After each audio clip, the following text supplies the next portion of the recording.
feel like it. In this audiobook, we will explore what it truly means to force yourself to be disciplined. You'll learn how to silence excuses, build unbreakable habits, and take control of your mind and actions. Together, we will walk step by step through the mental shifts, daily practices, and powerful strategies that create lasting discipline. By the time you finish, you will not only understand how to be disciplined, but you will also have the tools to reshape your entire life. This is the moment you take back control. No more waiting, no more excuses.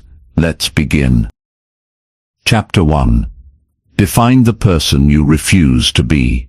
Every lasting change begins with a clear decision, and the first decision you must make is this: who you refuse to be. Most people try to improve their lives by setting goals or making resolutions about who they want to become. That's good, but it's not enough. You see, it's easy to dream about being stronger, richer, healthier, or more successful. It's easy to imagine yourself disciplined, focused, and unstoppable. But what truly fuels transformation is when you draw a line in the sand and say, I will never go back to that version of me again. Think about it. There's a version of you that has kept you stuck. The one who procrastinates, who quits when things get hard, who gives in to temptation, who keeps saying, tomorrow, I'll start. That version of you is your real enemy. Until you face it and declare war on it, nothing will change. You can read every book, listen to every podcast, and write down every goal. But unless you decide who you will no longer be, you'll keep slipping back into old patterns. Right now, picture that weaker version of yourself. Be honest about the habits, the excuses, and the behaviors that have been holding you back. It might feel uncomfortable, even painful, but this clarity is power, because when you truly hate staying the same, you'll finally have the drive to change. You can't just want discipline. You have to want it more than you want the comfort of staying who you are today. Here's the truth. Your future isn't built on motivation. It's built on identity. Every action you take is a vote for the person you believe yourself to be. If you see yourself as someone who's undisciplined, you'll act accordingly. But if you shift your identity, if you start to see yourself as a disciplined person, your behavior will naturally follow. This isn't just about habits. It's about becoming someone new. Start simple. Write down 2 things. First, a clear description of the person you want to become. Second, and equally important, a clear description of the person you refuse to be. Be specific. Maybe you refuse to be someone who wastes hours scrolling on their phone. Maybe you refuse to be someone who skips workouts or makes excuses for not chasing their dreams. Whatever it is, define it clearly and keep it front and center in your mind. When the temptation comes, and it will, this definition will be your armor. Every time you feel like quitting, remind yourself, that's who I used to be. I'm not that person anymore. This is where true discipline begins, not with a perfect plan, not with endless motivation, but with a fierce commitment to leave the old you behind. Discipline isn't about forcing yourself endlessly. It's about becoming someone who naturally does what's necessary. And that journey begins today, with a single powerful decision about who you refuse to be. Chapter 2. Commit before you're ready. One of the biggest lies people tell themselves is, I'll start when I'm ready. They wait for the perfect moment. They wait for the perfect plan. They wait until they feel motivated, confident, or fully prepared. But here's the truth. That perfect moment you're waiting for doesn't exist. It never has, and it never will. If you keep waiting to feel ready, you'll be waiting for the rest of your life. Think back to any major change you've ever made. Did you truly feel ready? Probably not. Maybe you were nervous. Maybe you were unsure. Maybe you were even scared. But you still took the step, and because you did, you grew. Readiness is not a starting point. It's a result. You don't wait to be ready before you act.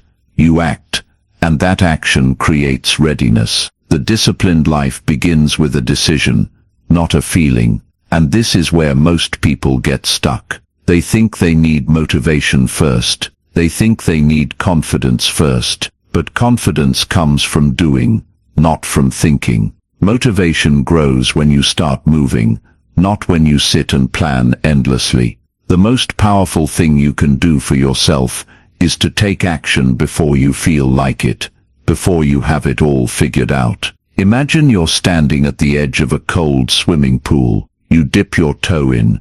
It feels uncomfortable, so you pull back. You pace around, telling yourself you'll jump when you feel ready. But here's the thing, you will never feel ready. The only way to overcome that discomfort is to leap in. Yes, the water will be cold at first. Yes, it will shock your system, but within moments, you'll adapt. And once you've taken that leap, you'll wonder why you wasted so much time hesitating. That's exactly how discipline works. Too many people sit on the sidelines of their own lives. They're constantly preparing but never starting. They read about fitness instead of actually working out. They research business ideas endlessly but never launch. They plan their perfect morning routine but never wake up early to try it. This endless preparation feels safe, but it's really just disguised fear. It's procrastination dressed up as productivity. If you want to be disciplined, you must break this cycle. You must train yourself to act even when your emotions scream at you to wait. The first step will always feel awkward, messy and uncertain, and that's okay. You're not supposed to be perfect at the beginning. You're supposed to learn as you go. Every master was once a beginner who decided to start before they were ready. Here's a secret. Even the most successful, disciplined people you admire don't always feel ready. They have doubts. They have fears. The difference is, they don't let those feelings control their actions. They act first, and the feelings catch up later. Think of a rocket ship. The most energy is used during liftoff. Once it's in motion, once it's in orbit, it takes far less effort to keep going. Your habits work the same way. Starting is the hardest part. Once you've pushed past that initial resistance, momentum takes over. That's why your job isn't to have everything figured out. It's simply to take that first uncomfortable step. You can make this easier by lowering the barrier to entry. Don't set out to run 5 miles on your first day. Just put on your shoes and walk around the block. Don't try to overhaul your entire diet at once. Just replace one unhealthy snack with a healthier option. The smaller the first step, the easier it is to take. And once you've taken it, you'll naturally want to take the next. Committing before you're ready is an act of courage. It's a declaration to yourself and to the world that you will not let fear dictate your future. You might stumble, you might make mistakes, but mistakes are proof you're moving forward. Inaction, on the other hand, guarantees you'll stay stuck exactly where you are. When you feel hesitation creeping in, remind yourself of this. The pain of starting is temporary, but the pain of regret lasts forever. 5 years from now, you'll either be grateful you started today, or you'll wish you had. Which feeling do you want to live with? Discipline grows every time you choose action over hesitation. Every time you push past the urge to wait, you build a stronger, braver version of yourself. So stop telling yourself you'll begin tomorrow, next week, or when life feels easier. That's just another excuse. The only time you have is now. Don't wait to feel ready. Don't wait to be perfect. Don't wait for someone to give you permission. Take that leap today, even if it's messy, even if it's scary. Because once you begin, everything changes. You'll discover that readiness was inside you all along, waiting for you to take the first bold step. Chapter 3. Your non-negotiable daily rules. If you want to become truly disciplined, you need structure, not complicated systems or endless to-do lists, but a simple set of unbreakable daily rules, your personal code. These rules are the foundation of your self-discipline. They are the habits and actions you commit to. No matter what mood you're in, no matter how tired you feel, no matter what's happening around you, they are non-negotiable. Most people live by feelings. If they feel like working out, they go to the gym. If they feel inspired, they work on their goals. If they feel tired or unmotivated, they quit. That's why their lives never change. But discipline isn't about feelings, it's about choices. And when you have a clear set of rules for yourself, you remove the need to make decisions over and over again. You simply follow the code. Think about a pilot flying a plane. They don't rely on feeling ready to land safely. They follow procedures, checklists, and protocols. Why? Because emotion in a high-pressure moment can lead to disaster. Your life works the same way. Without rules, you're constantly guessing, constantly reacting, constantly fighting with yourself. With rules, you know exactly what to do. There's no debate, no drama, just action. Your non-negotiables don't have to be complicated. In fact, they shouldn't be. Start small. Choose 3 to 5 actions that, if done consistently, will move your life forward. These could include things like waking up at the same time every day, exercising for at least 30 minutes, reading for 15 minutes, or spending 10 minutes planning your day before it begins. The key is consistency, not complexity. Here's the secret. These rules are not about the size of the action. They're about the identity they create. When you follow through, even on small commitments, you're casting votes for the person you want to become. If you want to be disciplined, you must act like someone who is disciplined, even in the smallest ways. Each time you keep a promise to yourself, you strengthen your belief that you are that kind of person. But here's where many people fail. They create rules that are too ambitious at the start. They tell themselves they'll wake up at 5 a.m., run 5 miles, meditate for an hour, and work on their side business before breakfast. Then, when they inevitably miss a day, they feel like failures and give up completely. Don't make this mistake. Build your rules gradually. It's better to have one small habit you stick to daily than 10 big ones you abandon after a week. Once you've chosen your rules, write them down. Don't just keep them in your head. Seeing them on paper or on a screen makes them real. Treat them like a contract with yourself. And here's the crucial part. Do not negotiate with them. If you decide you will exercise for 20 minutes a day, it's not up for discussion. You don't ask yourself, do I feel like it today? You just do it. Even on the hard days, especially on the hard days, there will be moments when your mind tries to talk you out of it. You'll hear thoughts like, it's okay to skip today, you can do it tomorrow, or one time won't hurt. That's the voice of your old self, the one you're trying to leave behind. When that voice appears, remind yourself why these rules exist. They are not about today's comfort. They are about tomorrow's freedom. Over time, something incredible happens. These actions that once felt difficult become automatic. They become part of who you are. Just like brushing your teeth, you won't even think about them anymore. And that's when real discipline takes root, when doing the right thing becomes effortless, because it's simply what you do. Imagine the power of starting every single day, knowing you've already done the most important things for yourself. No more guilt, no more wasted time, just quiet confidence, built one consistent choice at a time. That's the gift of non-negotiable rules. They create a structure you can trust, even when life gets messy. So take time today to decide what your rules will be. Keep them simple, clear, and meaningful. And once you commit, follow them without question, because in the end, discipline isn't built through random bursts of effort. It's built through small repeated actions that you refuse to break. Your personal code for a stronger, better you. Chapter 4. Destroy the triggers that break you. Discipline doesn't only come from willpower, it also comes from the environment you create for yourself. If you're constantly surrounded by temptations, distractions and reminders of bad habits, even the strongest willpower will eventually crumble. You might be able to resist once or twice, but over time, those triggers will wear you down. That's why true discipline isn't just about what you do, it's about what you remove. Think about it like this.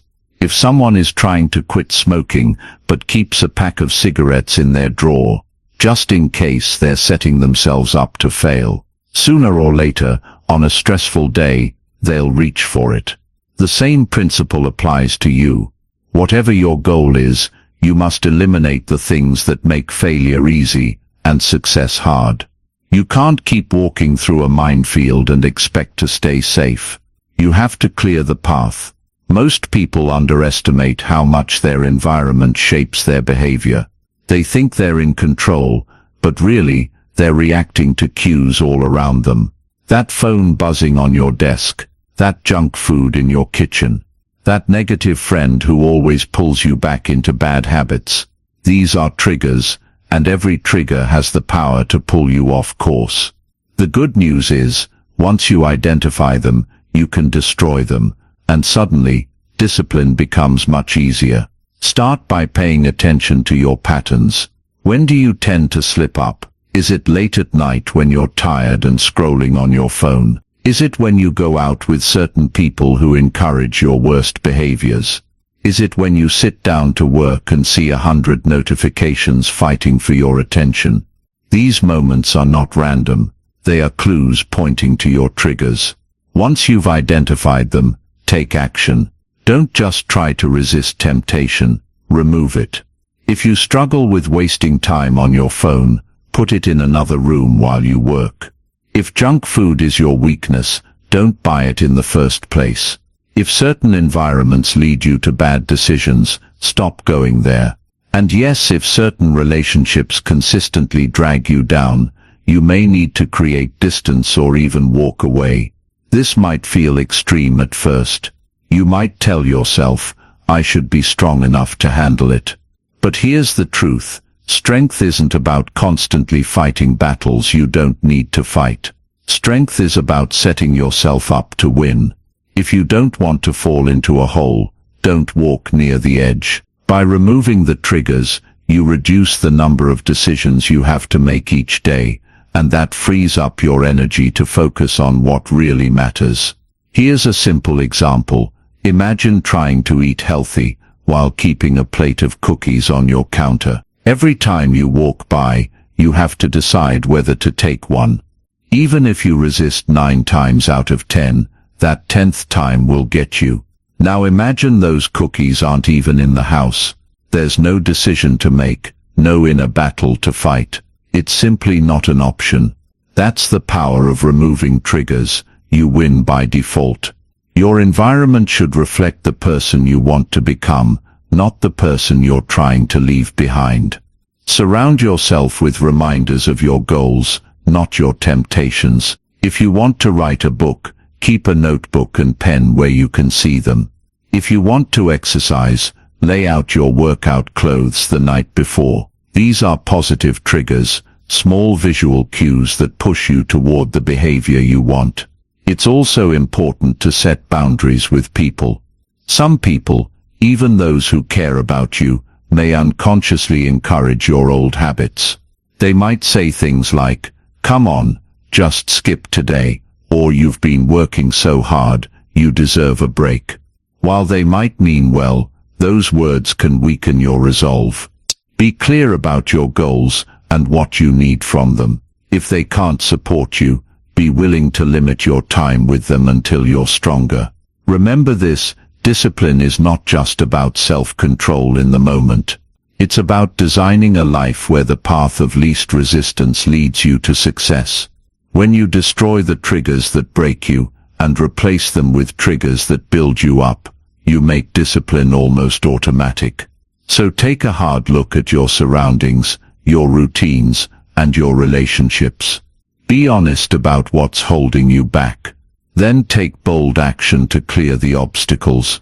It might feel uncomfortable at first, but over time, you'll feel lighter, freer, and more focused. Because the fewer battles you have to fight, the more energy you can devote to building the life you truly want. Chapter 5. Build a fortress of routines.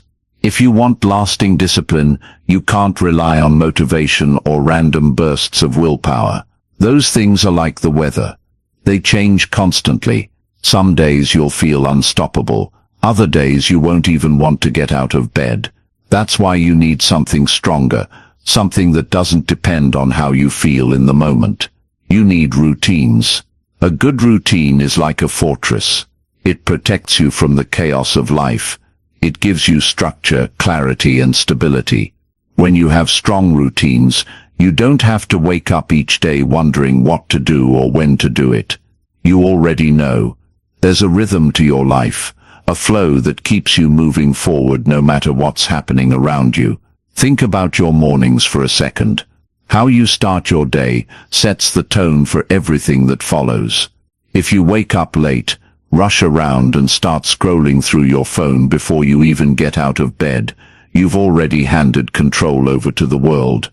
You're reacting instead of creating. But if you have a powerful morning routine, one that energizes you, focuses you, and sets clear intentions, you walk into the day with strength and direction. Your morning routine doesn't need to be complicated or hours long. It just needs to be intentional. Maybe it's as simple as waking up at the same time every day, drinking a glass of water, doing a few minutes of movement or exercise, and reviewing your top priorities for the day. These small actions signal to your mind and body, we're in control, we're focused, we're ready. Evening routines matter just as much. How you end your day affects how well you sleep, and how well you sleep affects your ability to stay disciplined the next day. If you spend your evenings mindlessly watching TV or scrolling on your phone until you pass out, you'll wake up drained and unfocused. But if you have a calming evening routine, maybe reading a book, reflecting on your day, and preparing for tomorrow, you'll wake up with clarity and energy. The beauty of routines is that they reduce the number of decisions you have to make. Decision fatigue is real. Every time you have to decide what to do next, you burn mental energy. Eventually your brain gets tired and starts looking for shortcuts, which usually means falling back into bad habits. A routine eliminates that problem. It's like putting your discipline on autopilot. Here's the key. Build your routines around your most important habits, the ones that move your life forward the most. Don't overload yourself with 100 tasks. Focus on a few core actions that, when done consistently, will create massive results over time. For example, your morning routine might include journaling, exercise, and reviewing your goals. Your evening routine might include reflection, planning, and disconnecting from screens. It's also important to make your routines realistic. Don't create a schedule you can't stick to. If your morning routine takes 3 hours but you only have 1 hour before work, you'll just end up frustrated. Start small. Build gradually. The goal is to create something sustainable, a structure that fits your life and grows with you. There will be days when life throws you off track. Maybe you have an emergency, travel plans, or a schedule change. That's okay. The point isn't to be perfect. It's to have a home base to return to a strong routine. A strong routine acts like a reset button. No matter how chaotic things get, you can always come back to your structure and regain your footing. Over time, your routines will become part of your identity. They won't feel forced or difficult. They'll simply be what you do, and when that happens, discipline becomes almost effortless. You won't need to constantly push yourself because your environment and habits will naturally pull you in the right direction. Think of routines as invisible scaffolding holding up the life you're building. Without them, everything wobbles and eventually collapses. With them you have stability, strength, and freedom. Yes, freedom, because the more structure you create, the less mental clutter you carry. You're no longer wasting energy on decisions or fighting the chaos of an unplanned life. So take some time to design your routines. Start with your mornings and evenings, then expand to other areas like work or fitness. Make them simple, make them intentional, and most importantly, stick to them until they become second nature. Because once you've built a fortress of routines, you'll have a foundation of discipline that can weather any storm. Chapter 6. Delay pleasure, multiply power. At the heart of discipline lies one simple truth: the ability to wait, to delay gratification, to resist the pull of instant pleasure so you can earn something far greater later. This single skill separates those who live with strength and success from those who stay stuck in cycles of frustration. We live in a world built for instant rewards. Tap a button, and food shows up at your door. Scroll your phone, and a flood of entertainment appears in seconds. Post a picture, and people immediately validate you with likes and comments. Everything is designed to give you a quick hit of pleasure, and while that might feel good in the moment, it comes with a hidden cost. The more you indulge in instant gratification, the weaker your self-control becomes. The more you give in to every impulse, the harder it becomes to say no when it truly matters. Think about a muscle. If you never challenge it, it gets soft and weak. Your willpower works the same way. Every time you choose instant comfort over long-term growth, you're letting that muscle shrink. But every time you delay pleasure, every time you say not now because I want something bigger later, you're strengthening it. You're multiplying your power. There's a famous study that illustrates this perfectly: the marshmallow test. Children were given a single marshmallow and told they could eat it right away, or wait a few minutes and receive a second one. Years later, researchers followed up with those kids. The ones who were able to wait, to delay gratification, were far more successful in life. They had better careers, healthier relationships, and greater happiness. Why? Because they had learned one of the most important life skills: self-control. Now you might think, that's interesting, but I'm not a kid with a marshmallow. True, but the principle applies to every area of your life. Every day, you face choices between a short-term reward and a long-term gain. Sleep in or get up early to work on your goals. Spend money on something flashy now, or invest it for future freedom. Eat junk food today, or stick to a plan that builds lasting health. In each moment, you are either feeding your future or robbing it. The problem is, instant gratification feels so good right now. That's why so many people stay trapped.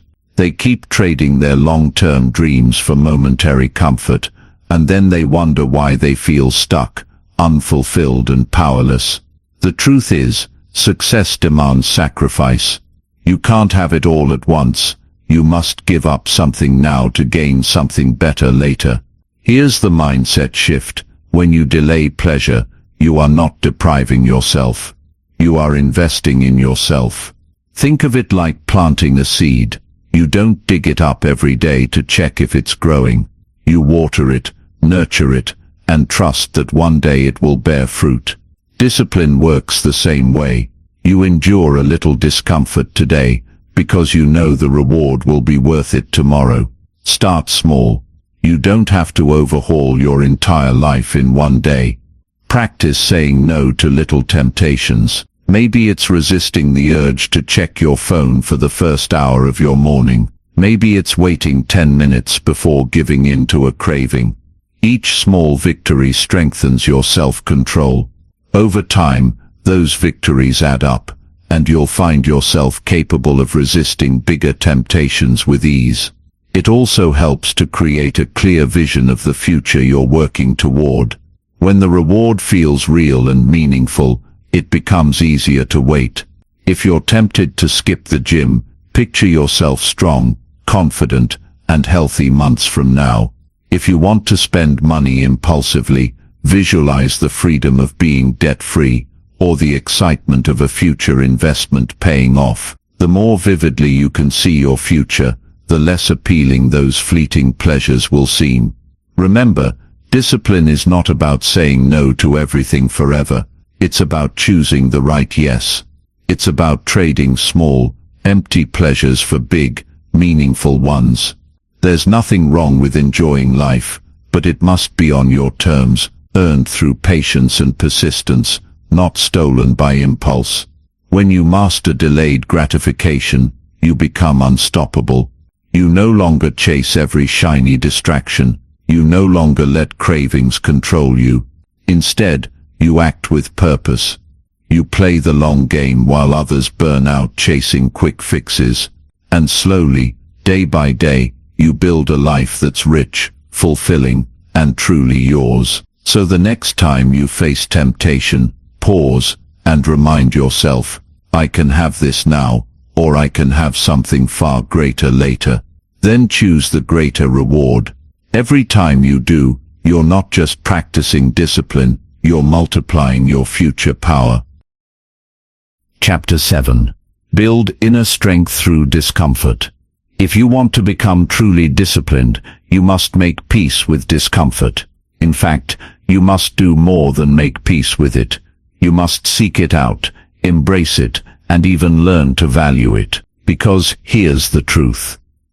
Growth never happens in comfort. Comfort feels good, but it keeps you exactly where you are. Discomfort, on the other hand, is the doorway to every breakthrough you've ever wanted. Most people spend their entire lives running from discomfort. They avoid hard conversations, skip difficult workouts, delay challenging tasks, and choose easy pleasures over meaningful progress. And every time they do, they get weaker. Not just physically, but mentally and emotionally. It's like a muscle that's never used.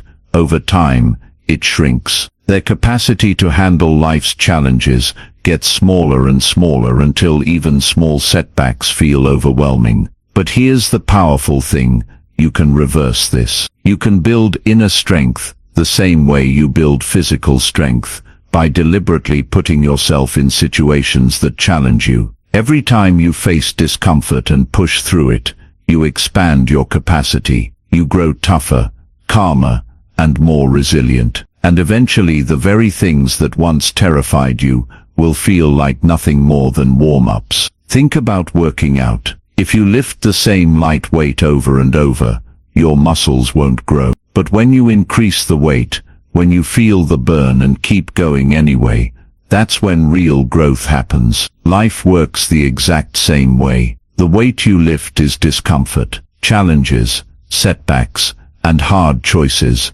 These are your resistance training for the mind. Here's why this matters for discipline. When you train yourself to be comfortable, being uncomfortable, you stop quitting so easily. You stop avoiding the hard work. Suddenly, waking up early doesn't feel like torture. Having a tough conversation doesn't feel impossible. Sticking to your commitments, even when you don't feel like it, becomes second nature. You become the kind of person who does what needs to be done, not because it's easy, but because you've built the strength to handle it. The best way to do this is to start small and deliberate. Don't wait for life to throw challenges at you. Create them. Choose something slightly uncomfortable and practice staying with it. It could be taking a cold shower, going for a run when you don't feel like it, or speaking up in a meeting when you'd rather stay quiet. These small acts may seem insignificant, but each one is a rep for your mental toughness. Over time, raise the difficulty. Seek out challenges that stretch you just beyond your current limits. This isn't about punishing yourself or chasing pain for no reason. It's about training your mind to stop panicking when things get hard. The more you expose yourself to discomfort, the calmer and more focused you become under pressure. There's another benefit too. Discomfort brings clarity. When you're comfortable, it's easy to get lost in distractions and false priorities. But when you push yourself into hard situations, you see what really matters. For example, when you push through a grueling workout, you discover how strong you truly are. When you tackle a difficult project at work, you uncover hidden skills and confidence. When you have that honest conversation you've been avoiding, you create deeper connections and self-respect. Avoiding discomfort doesn't just keep you weak, it keeps you blind. You never get to see the full depth of your potential. You never discover how capable you truly are. The key is to reframe how you think about discomfort. Most people see it as a signal to stop. This feels hard, so I must be doing something wrong. But you must see it as a signal to keep going. This feels hard, so I must be growing. That shift in perspective changes everything. Instead of dreading discomfort, you start to see it as proof that you're on the right path. Of course, there will be moments when you want to quit. Your mind will scream at you to run back to safety. In those moments, remind yourself that every great thing in your life was born from discomfort. Think about it. Learning new skills, building meaningful relationships, achieving major goals. None of it was easy, and that's why it's worth it. Discipline isn't built when life is smooth and easy. It's built in the fire of challenge, in the moments when you want to give up, but choose to keep going. Every time you push through discomfort, you're building a version of yourself who can handle anything. So don't run from discomfort. Run toward it. Seek out the small daily challenges that stretch you. Step into the situations that make you nervous. Say yes to the things that scare you just enough to make you grow. Because on the other side of that discomfort is the disciplined, unshakable person you're destined to become. Chapter 8. Control your thoughts. Control your actions. Every action you take begins with a single thought. Before you quit, before you hit snooze, before you give in to a bad habit, there's always a tiny moment in your mind where a decision is made. And here's the thing most people don't realize. If you can control that moment, you can control your life. Your mind is like the command center for everything you do. If you let it run wild, filled with negative thoughts, doubts, and distractions, your actions will follow that chaos. But if you learn to take charge of your thinking, if you train your mind to focus on what matters, your behavior will naturally align with your goals. That's why mastering discipline always begins inside your head. The problem is, most people treat their thoughts like random guests at a party. Anyone and anything is welcome. A negative memory walks in, they entertain it. A fear about the future shows up, they give it attention. A craving for distraction appears, they immediately obey it. But here's the truth, you are not your thoughts, you are the gatekeeper. And it's your responsibility to decide which thoughts get to stay and which ones must leave. Start by paying attention to your inner dialogue. Notice what you tell yourself throughout the day. When you face a challenge, do you think, I can't do this? Or do you think, this is hard, but I'll figure it out? When you slip up, do you say, I'm a failure, or I made a mistake, but I can get back on track? These small, quiet thoughts shape your behavior more than you realize. Negative self-talk weakens you before you even begin. Positive, empowering thoughts give you the strength to act. Here's a simple but powerful practice. When a negative thought enters your mind, don't argue with it. Replace it. For example, if you catch yourself thinking, I'll never stay consistent, immediately replace it with, I am learning to become consistent every day. At first it may feel fake or forced. That's okay. You're not trying to lie to yourself. You're training your brain to focus on possibility instead of defeat. Over time, these replacement thoughts will become your natural default. Visualization is another tool to take control of your thoughts. Your brain doesn't fully distinguish between vivid imagination and real experience. That means when you consistently visualize yourself acting with discipline, waking up early, working hard, sticking to your goals, your mind begins to see those actions as normal and expected. Athletes have used this technique for decades to prepare for high-pressure moments. You can use it too, to prepare for the challenges of everyday life. But controlling your thoughts isn't just about what you think. It's also about what you allow into your mind. What you consume matters. The shows you watch, the music you listen to, the people you spend time with, the accounts you follow online, all of these feed your mind. If you're constantly surrounded by negativity, drama, and distractions, don't be surprised when your thoughts feel scattered and undisciplined. Be intentional about your mental diet. Read books that inspire you. Listen to podcasts that challenge and educate you. Spend time with people who lift you higher. Just like you wouldn't fuel your body with junk food and expect to be healthy, you can't fuel your mind with garbage and expect to be disciplined. Another key to mastering your thoughts is learning to pause. Too many people act on impulse. They feel angry, so they lash out. They feel tired, so they skip their commitments. They feel bored, so they waste hours on distractions. But here's the truth. Feelings are temporary. If you can pause for even a few seconds before acting, you give yourself the power to choose a better response. The next time you feel the urge to quit or give in, stop and breathe. Count to 5. Ask yourself, does this action align with the person I want to become? That small moment of awareness can completely change the outcome. Remember, your thoughts are not facts. They are suggestions. You don't have to obey every thought that crosses your mind. Discipline is the art of choosing which thoughts to believe and which to ignore. It's about becoming the leader of your own mind, instead of a servant to random impulses. When you learn to control your thoughts, everything else becomes easier. You stop sabotaging yourself with negative self-talk. You stop letting distractions pull you off course. You start taking actions that are consistent with your highest values and goals. Master your mind, and you master your life. It won't happen overnight, but every time you catch a negative thought and replace it, every time you pause before reacting, every time you choose focus over chaos, you're building inner strength. Over time, this mental discipline will become second nature.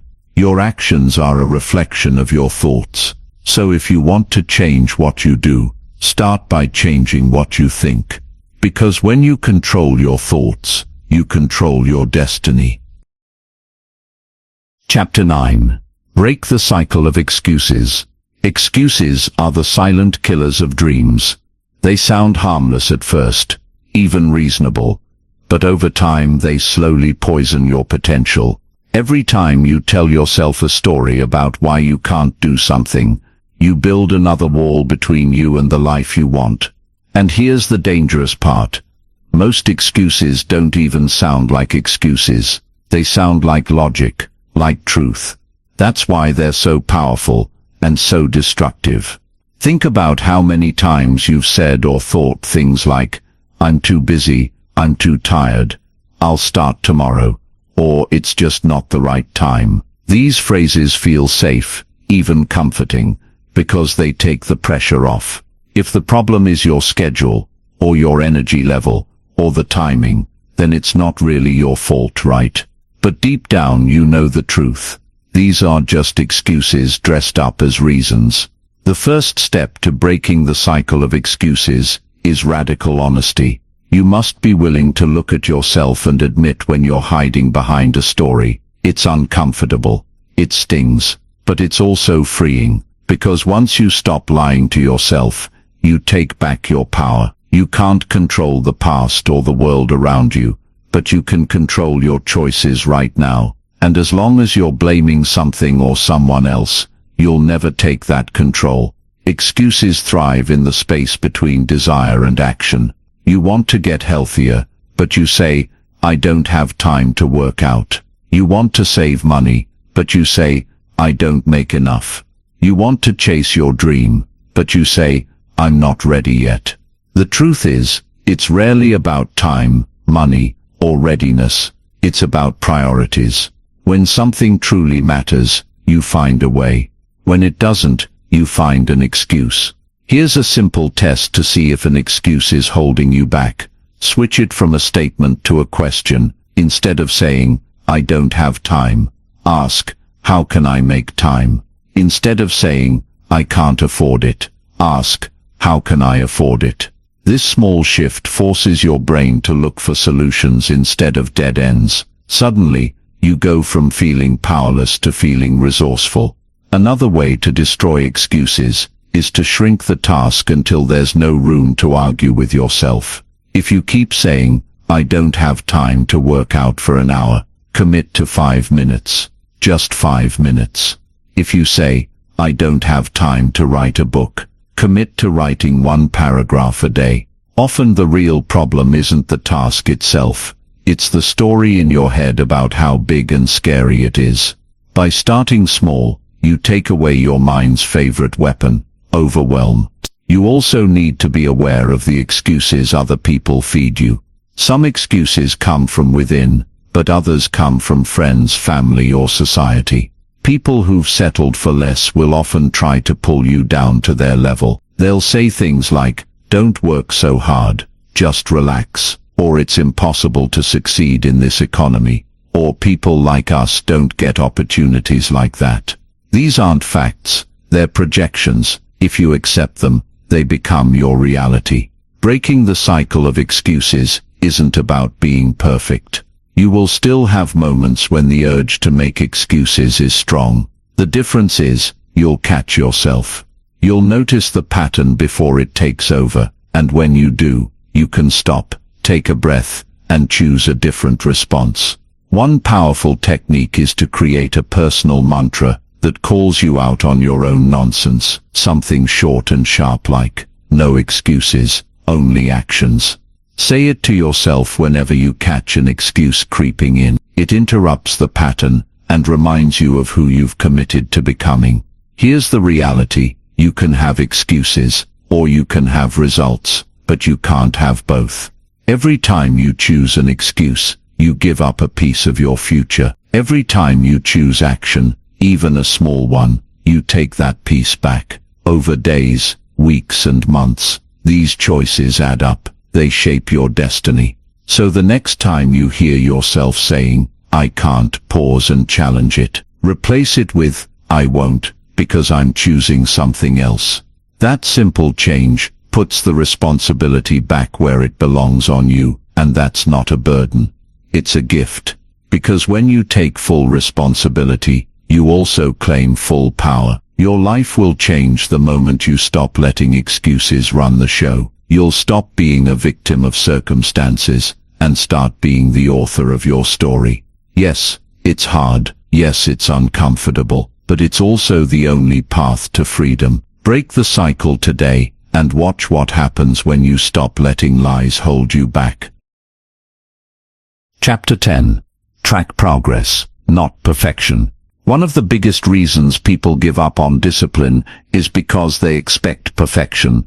They set a goal, create a plan, and promise themselves they'll never miss a day, never slip up, never make a mistake, and for a little while they stick to it. But then life happens. They get sick, they get busy, they get tired, they miss one workout, one writing session, one early morning wake-up, and suddenly they feel like they've failed completely. Sound familiar? This is where so many people fall into the all-or-nothing trap. They think, "Well, I messed up, so I might as well quit." What they don't realize is that discipline has nothing to do with being perfect. It has everything to do with being consistent. Progress is built on thousands of imperfect attempts, not one flawless streak. Think about a child learning to walk. They fall over and over again. They wobble, they stumble, they cry. But no one looks at a baby who falls and says, "Well, I guess walking isn't for you." No, we expect them to fall. We know that falling is part of learning. Yet as adults, we forget this truth. We treat every mistake as a reason to stop, instead of as a natural step forward. Here's what you need to understand. Discipline isn't about never falling. It's about getting back up, fast. The quicker you recover, the stronger you become. That's why tracking progress is so important. When you track your actions, you see the bigger picture. You start to realize that one bad day doesn't erase weeks of good effort. You stop obsessing over perfection and start focusing on patterns. Tracking doesn't have to be complicated. It can be as simple as checking a box on a calendar or writing down 3 wins at the end of the day. The point is to create visible proof of your consistency. Our brains love seeing progress. Even a small mark on a calendar triggers a sense of accomplishment and keeps your motivation alive. For example, let's say your goal is to exercise every day. You miss one day because of a hectic schedule. If you don't track your progress, it's easy to feel like you've ruined everything. But when you look at your calendar and see that you've worked out 9 of the last 10 days, you realize you're doing great overall. That perspective gives you the strength to keep going instead of giving up. Another powerful benefit of tracking is that it exposes patterns you might not notice otherwise. Maybe you always skip your routine on weekends. Maybe your productivity dips on days when you stay up too late. These insights allow you to make smarter decisions. You can adjust your habits instead of blindly repeating the same mistakes. But here's the key: when you track, focus on effort, not just outcomes. Too many people only measure results, the number on the scale, the amount of money saved, the big goal achieved. While those things matter, they're often outside of your direct control. What you can control is your actions. Did you show up today? Did you follow through on your commitments? That's what builds discipline. Progress often feels invisible in the beginning. You won't always see immediate results. You might feel like you're working hard and getting nowhere. That's when tracking becomes a lifeline. It reminds you that growth is happening beneath the surface, even if you can't see it yet. It gives you tangible proof that you're moving forward, one small step at a time. And here's something you must remember: your journey is yours alone. Don't compare your progress to someone else's highlight reel. Maybe they've been at it for years while you're just starting out. Maybe they have different resources, different circumstances, different goals. Comparison is a trap that steals your joy and destroys your focus. The only person you need to compete with is the person you were yesterday. When you slip up, and you will, don't punish yourself. Don't spiral into guilt or shame. Simply note what happened, learn from it, and move on. The most disciplined people in the world aren't the ones who never fail. They're the ones who fail, adjust, and keep going without losing momentum. So stop chasing perfection. It's a mirage that will leave you frustrated and stuck. Instead, chase progress. Show up every day, do your best, and track your efforts. Over weeks and months, those small actions will compound into massive change. At the end of the day, discipline isn't about flawless execution, it's about persistence. It's about proving to yourself, again and again, that you're willing to keep moving forward, no matter what. And when you can see your progress laid out in front of you, messy, imperfect, but real, you'll realize you've been winning all along. Chapter 11. Harness the power of accountability. No matter how strong you are, there will come a day when your willpower feels like it's running on empty. There will be a moment when you're tired, unmotivated, and dangerously close to slipping back into old habits. This is where most people fall apart. They rely only on themselves, and when their strength wavers, they quit. But disciplined people know a powerful secret. Accountability multiplies your resolve. Accountability is like having a safety net. It's an external force that catches you when your internal motivation fails. When you know someone else is watching, supporting, or even challenging you, you naturally raise your standards. It's not just about disappointing yourself anymore. It's about staying true to the commitment you've made to someone else. Think about it. When you tell no one about your goals, it's easy to let them fade away quietly. If you skip a workout, no one knows. If you procrastinate on a project, no one calls you out. But when you share your intentions with someone you trust, everything changes. There's a subtle but powerful pressure to follow through, and that pressure can keep you moving even on your hardest days. Accountability comes in many forms. It could be a workout partner who texts you every morning to make sure you're up and ready. It could be a mentor who checks in on your progress weekly. It could even be a public commitment, like posting updates on social media or announcing your goals to a group. The method doesn't matter as much as the principle. You're no longer walking the path alone. There's also another level to accountability that people rarely talk about: friendly competition. When you surround yourself with others who are striving for similar goals, their progress fuels your own. Seeing someone else push through their challenges makes you want to push harder through yours. This isn't about jealousy or comparison.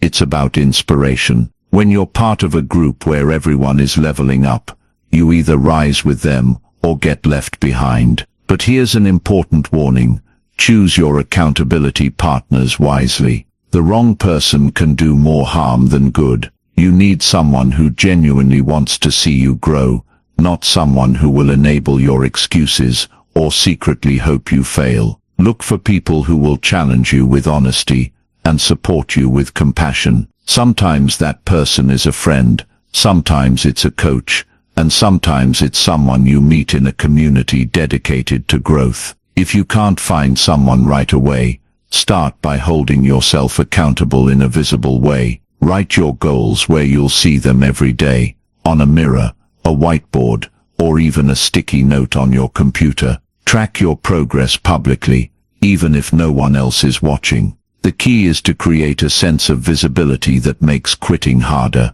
Another powerful tool is to build consequences into your accountability system. For example, you might tell a friend, "If I don't complete this task by Friday, I'll donate $50 to a cause I don't believe in." Suddenly, the cost of inaction becomes very real. Our brains are wired to avoid pain, and a clear consequence adds extra motivation to keep going. Accountability also works in reverse. When you become the one holding others accountable, you naturally strengthen your own discipline. Teaching, mentoring, or simply encouraging someone else keeps you sharp. You can't give advice about consistency while living inconsistently yourself. By supporting others, you reinforce your own commitment. Here's the beautiful thing about accountability: over time it creates a ripple effect. You start showing up, not just for yourself, but for everyone who's counting on you.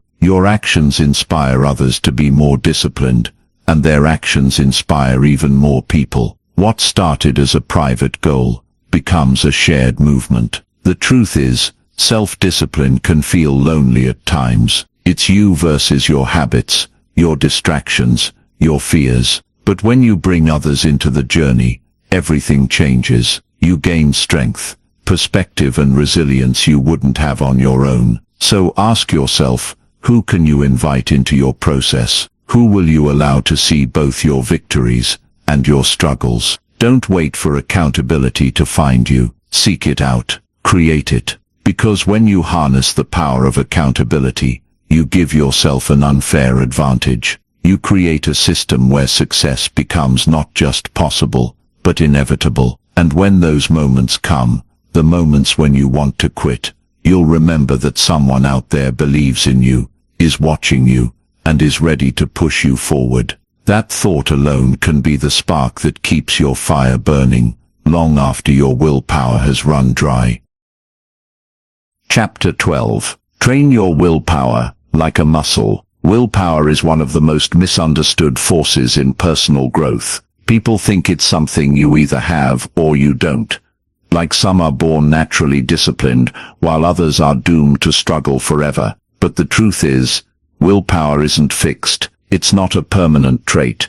It's a skill, a muscle. And like any muscle, It can grow stronger with use, or weaker if you neglect it. Imagine walking into a gym for the first time. You wouldn't expect to lift the heaviest weights right away. You'd start small, building strength gradually. The same is true for willpower. If you try to overhaul your entire life overnight, wake up early, change your diet, start a business, exercise daily, meditate, and read for an hour, you're setting yourself up to fail. Your willpower will burn out because you're trying to lift too much at once. The key is to train your willpower step by step. Start with one small habit, something challenging but manageable. Maybe it's making your bed every morning. Maybe it's resisting dessert after dinner. Maybe it's reading 5 pages of a book before bed. These actions might seem trivial, but they're like the first push-ups for your mind. Each time you follow through, you strengthen your self-control. Consistency matters more than intensity. Doing a small act of discipline every single day builds far more power than occasional bursts of massive effort. Think of it like compounding interest. Each small act adds to the next, creating exponential growth over time. Before you know it, what once felt impossible becomes automatic. But here's the catch. Just like physical muscles, willpower can get fatigued. If you rely on it constantly without recovery, it will eventually fail. This is why some people are strong all day, but crumble at night. Their mental energy is simply depleted. The solution isn't to shame yourself for being weak. It's to manage your willpower wisely. You do this by reducing unnecessary decisions. Every choice you make uses a bit of mental energy. That's why routines are so powerful. When you automate parts of your day, what time you wake up, what you eat for breakfast, when you work out, you conserve willpower for the decisions that really matter. This is why so many successful people wear similar clothes or follow strict schedules. They're not boring, they're strategic. Another way to protect your willpower is by removing temptations. Imagine you're trying to eat healthier, but you keep a box of cookies on the counter. Every time you walk by, you have to use willpower to resist. Eventually, you'll give in. But if those cookies aren't in the house to begin with, you don't need willpower at all. You win by default. Willpower also grows through deliberate challenges. Just like a muscle gets stronger when you push it, your self-control strengthens when you intentionally stretch it. This could mean taking a cold shower, fasting for a few hours, or committing to a daily practice, even when it's inconvenient. These aren't punishments, they're training exercises for your mind. The more you expose yourself to discomfort, the less fear it holds over you. You stop seeing challenges as threats, and start seeing them as opportunities to grow. Over time you build a deep inner confidence. If I can handle this, I can handle anything. One of the most powerful ways to train willpower is through visualization. Picture yourself in a moment of temptation, standing in front of the alarm clock at 5 a.m., staring at your phone when you should be working, facing the urge to quit halfway through a workout. Now visualize yourself choosing discipline instead. Imagine the pride and strength you feel afterward. By rehearsing success in your mind, you prepare yourself to succeed in real life. Finally, remember that willpower is not about punishment or deprivation. It's about freedom. When you strengthen your self-control, you gain the ability to act according to your values instead of your impulses. You stop being a prisoner to cravings, distractions, and bad habits. You become the kind of person who does what needs to be done, not because it's easy, but because it's who you are. Every time you choose discipline over comfort, you're doing more than completing a task. You're training your willpower muscle. You're building a foundation for everything you want to achieve. It won't always be glamorous or exciting. Sometimes it will feel slow and frustrating. But just like lifting weights, the progress adds up quietly, beneath the surface, until one day you look back and realize how far you've come. So start today. Pick one small act of discipline and commit to it. Guard your mental energy, create supportive environments, and gradually increase the challenges you face. With time and consistency, your willpower will become a powerful force, a strength you can rely on, no matter what obstacles stand in your way. And when that happens, discipline won't feel like a fight. It will feel like freedom. Chapter 13. Reset quickly after you slip.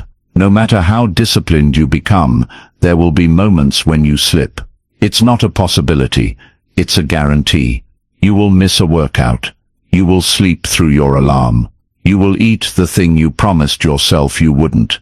You will procrastinate, get distracted, or simply have a bad day. And that's okay.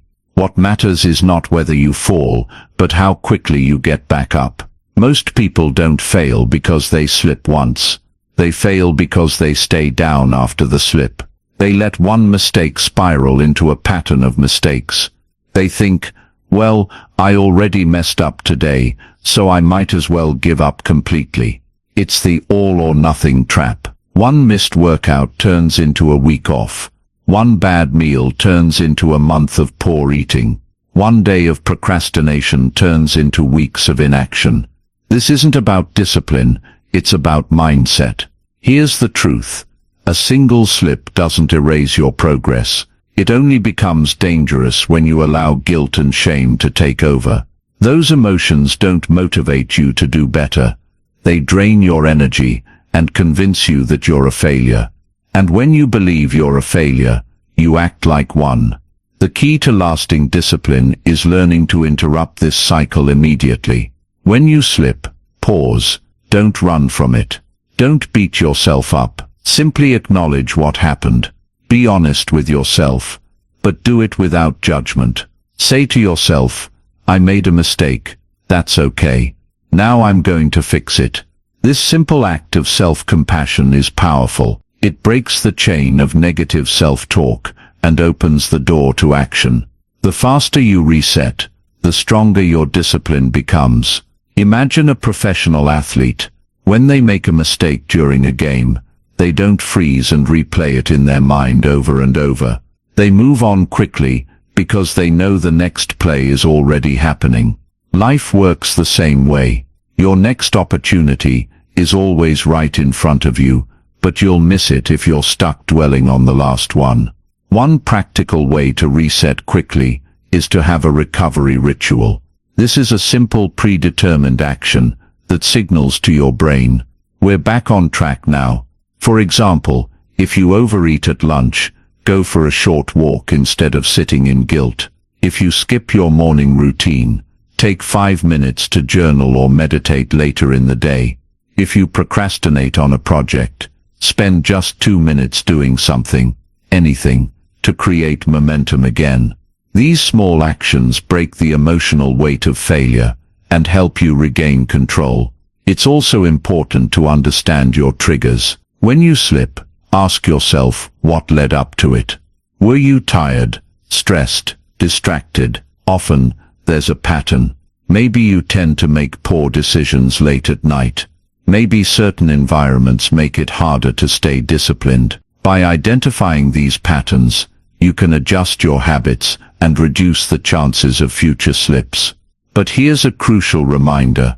Don't aim for 0 mistakes. That mindset will make you rigid and fearful. Instead, aim to shorten your recovery time. Think of it like a rubber band. A beginner stretches it, and it takes days or weeks to snap back. But a disciplined person snaps back in hours, sometimes minutes. That's the real difference between someone who succeeds and someone who doesn't. Not perfection, but speed of recovery. Another common trap is overcompensation.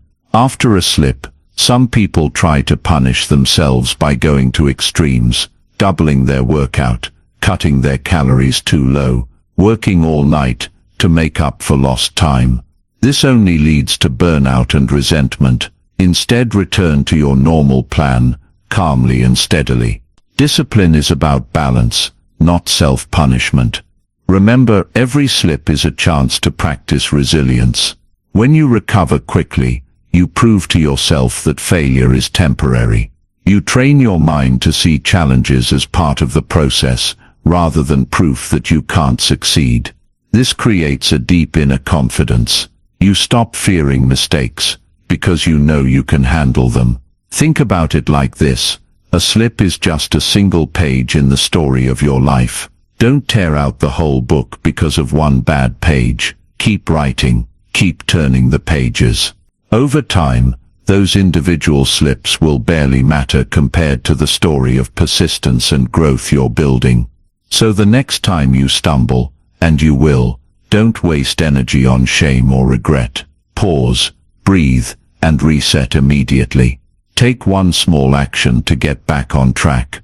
Then keep moving forward, because discipline isn't about never falling, it's about rising faster and stronger every time you do. Chapter 14. Create a life that makes discipline easy. Most people think discipline is about sheer willpower, pushing yourself to do hard things through force alone. And while willpower matters, it's not sustainable on its own. No one, not even the most disciplined person in the world, has the energy to fight temptation and distraction every single moment of every single day. That's why the smartest approach isn't to rely only on willpower.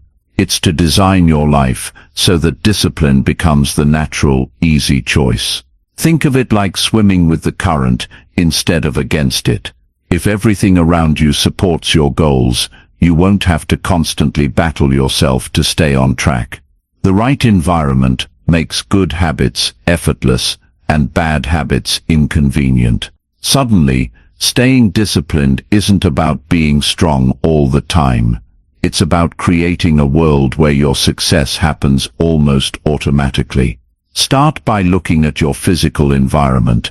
What does your home, your workspace, or your daily surroundings look like? Do they encourage focus and growth, or do they trigger distractions and old habits? If you want to eat healthier, clear your kitchen of junk food and stock it with foods that fuel your body. If you want to be more productive, set up a dedicated workspace that's clean, organized, and free of unnecessary clutter. Small changes in your space can have a huge impact on your behavior.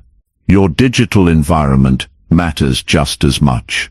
Phones, tablets, and computers are powerful tools, but they can also be discipline killers. If you're constantly bombarded by notifications, social media, and endless entertainment, it's nearly impossible to stay focused. Take control of your technology. Turn off unnecessary notifications, move distracting apps off your home screen, or delete them completely. Replace them with apps that support your goals, maybe a reading app, a habit tracker, or a meditation tool. Your devices should work for you, not against you. Another key piece of your life design is your schedule. Many people live in a constant state of chaos because they let the day control them instead of controlling the day. If you wake up with no plan, you're at the mercy of whatever distractions or demands show up first. But when you plan ahead, even if it's just writing down 3 top priorities the night before, you give yourself structure. That structure reduces decision fatigue and keeps you moving with purpose. Equally important is the company you keep. The people around you are like mirrors, reflecting your own behaviors and beliefs back at you. If you spend time with people who lack discipline, who make excuses, and who settle for mediocrity, their habits will rub off on you. But if you surround yourself with people who are ambitious, focused, and committed to growth, you'll naturally rise to their level. Sometimes, this means making difficult choices about relationships. It doesn't mean you have to cut everyone out of your life, but you do need to set boundaries. Protect your energy. Seek out mentors, communities, or friends who inspire you. Find people who challenge you to be better, simply by the way they live their own lives. Another part of designing a life that supports discipline is aligning your actions with your values. When you're clear on why you're doing something, it's much easier to stay consistent. Take time to reflect on what truly matters to you. Maybe it's health, freedom, family, creativity, or service. Whatever it is, let those values guide your decisions. When your daily habits connect to a bigger purpose, they stop feeling like chores and start feeling like expressions of who you are. One practical strategy is to create friction for bad habits and ease for good ones. For example, if you want to watch less TV, unplug it after every use, so turning it back on takes effort. If you want to work out more, lay out your gym clothes the night before, so exercising becomes the path of least resistance. These small tweaks make a surprising difference because they remove the need for constant willpower battles. It's also helpful to create rituals and cues that signal to your brain it's time to act. Light a specific candle before writing. Play a certain playlist before working out. Drink a cup of tea before beginning your evening reflection. These little triggers help you slip into disciplined behaviors automatically, almost like muscle memory. The ultimate goal is to make discipline feel less like a fight and more like a natural rhythm. Imagine waking up in a home that's free of clutter, surrounded by people who lift you up, with a clear plan for the day and tools that support your focus. In that environment, staying disciplined doesn't feel like pushing a boulder uphill. It feels like riding a wave you've carefully built yourself. Remember, you don't have to overhaul your entire life at once. Start small, make one change to your space, one tweak to your schedule, one adjustment to your relationships. Over time, these small shifts will create a powerful foundation, and as that foundation grows, you'll find that discipline stops being something you chase, it becomes something you live. When you design a life that makes discipline easy, you no longer have to fight yourself every step of the way. Your environment, your routines, and your relationships will carry you forward. And that's when discipline transforms from a daily struggle into a way of being, natural, effortless, and deeply rewarding. Chapter 15. Become the example that inspires others. The highest level of discipline isn't just about what you achieve for yourself. It's about who you become in the process, and how your example impacts the people around you. When you live with true discipline, you don't even need to talk about it. Your actions speak louder than any words ever could. People notice, they feel it, and in ways you may not even realize, you become a silent force of inspiration. Think about the people who've inspired you the most. It probably wasn't because they gave long speeches or told you what to do. It was because of the way they lived. Maybe it was a teacher who always showed up, prepared and passionate. Maybe it was a parent who worked tirelessly to provide for their family. Maybe it was a friend who stayed consistent with their goals, no matter what challenges came their way. Their discipline left a mark on you, not because they demanded respect, but because they earned it through their example. When you commit to being disciplined, you have the chance to become that person for someone else. You may not even know who's watching. It could be a child, a co-worker, a friend, or even a stranger who notices how you carry yourself. Every time you choose discipline over comfort, you're not just shaping your own life, you're showing others what's possible. This is why your actions matter so deeply. If you say you want to be disciplined, but your habits tell a different story, people will notice the gap. Words can be ignored, but actions are undeniable. When you consistently show up, follow through, and stay committed, you send a powerful message. This is what's possible when you take ownership of your life. Becoming an example doesn't mean being perfect. In fact, perfection can make you unrelatable. What truly inspires people is seeing someone who struggles, who stumbles, but who keeps getting back up. When others witness your resilience, they realize they can do it too. Your discipline becomes proof that ordinary people can achieve extraordinary results through consistent effort. This responsibility can feel heavy at times. You might think, I'm not ready to lead anyone, I'm still figuring things out myself. But leadership doesn't require you to have everything figured out. It simply requires you to keep moving forward, to keep showing up, and to keep holding yourself to a higher standard. The very act of striving sets an example. One powerful way to embody discipline is to live your values openly. Let people see you make choices that align with your principles. If health is important to you, let them see you prioritize exercise and nutrition. If growth is important, let them see you read, learn, and challenge yourself. If kindness is important, let them see you treat others with respect, even when it's difficult. When your actions consistently match your values, you become a living blueprint for others to follow. Over time, something beautiful happens. The people around you begin to change. They start making better choices, not because you told them to, but because you showed them what's possible. Maybe your kids adopt better habits. Maybe your friends start chasing their own goals. Maybe a co-worker silently decides to improve their life after seeing your dedication. This ripple effect can spread further than you'll ever know. But here's the most important part. You must stay humble. Discipline isn't about showing off or proving you're better than anyone else. It's about serving as a quiet light in a world full of noise and distraction. The moment you start acting superior, you lose the very power that made your example inspiring in the first place. Lead with humility. Inspire through action, not arrogance. When you focus on becoming an example, your discipline takes on a deeper purpose. It's no longer just about personal goals, like building wealth, losing weight, or reaching milestones.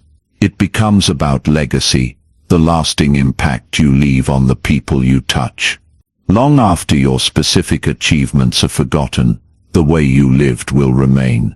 So as you continue your journey, remember this: someone out there is watching you. Someone is looking for proof that discipline is worth it, that change is possible, that dreams can come true. Be that proof. Live in a way that makes them believe. When you become the example, discipline stops being a chore. It becomes a gift, not just for you, but for everyone whose life you quietly influence. And that's how one disciplined person can change the world, not through loud declarations, but through steady, powerful action that speaks for itself. Conclusion. Discipline is not just a skill, it's a way of life. It's the foundation upon which every dream, every goal, and every meaningful achievement is built. Without discipline, even the most brilliant ideas and the most exciting opportunities will slip through your fingers. But with it, you become unstoppable. You take control of your future instead of letting life push you around. Throughout this audiobook, we've explored what it truly means to force yourself to be disciplined. We've talked about building routines, mastering your thoughts, breaking free from excuses, and creating an environment that supports your success. You've learned how to reset quickly after setbacks, delay gratification for greater rewards, and strengthen your willpower like a muscle. These aren't just tips or tricks. They're timeless principles that can transform the way you live. But here's the thing. Knowing these principles isn't enough. Information doesn't create change. Action does. Your life will only improve when you put what you've learned into practice, day after day, choice after choice. The journey won't always be easy. There will be moments when you feel tired, tempted, or discouraged. That's normal. Discipline isn't about never struggling. It's about showing up anyway, even when it's hard, even when you don't feel like it. Remember, every decision you make is a vote for the person you want to become. Each time you choose action over procrastination, focus over distraction, growth over comfort, you're casting a vote for your future self. Those votes add up. Over time, they reshape your identity and your destiny. And here's the most beautiful part. When you live with discipline, You don't just change your own life, you inspire others to change theirs. Your example becomes a silent force that ripples outward, touching people you may never even meet. That is the true power of a disciplined life. So as you close this audiobook, I want you to make a promise to yourself. No more waiting for the right time. No more letting excuses dictate your choices. No more living small because of fear or hesitation. This is your moment to take control. Start today. Start small if you must, but start. Take one action, make one decision, build one habit, then do it again tomorrow, and the day after that. Step by step, you'll build unstoppable momentum. Your future is not some distant dream. It's built in the present, in the choices you make right now. Discipline is the bridge between where you are and where you want to be. Cross that bridge, and you'll discover a version of yourself you never knew existed, stronger, braver, and more capable than you ever imagined. No one can walk this path for you, but you don't have to walk it alone. The tools are in your hands. The principles are in your mind. The power is already within you. Now it's time to act. It's time to live a life of intention, strength, and freedom. It's time to force yourself to be disciplined, not as a burden but as a gift to yourself and to the world. Your best life is waiting. Go.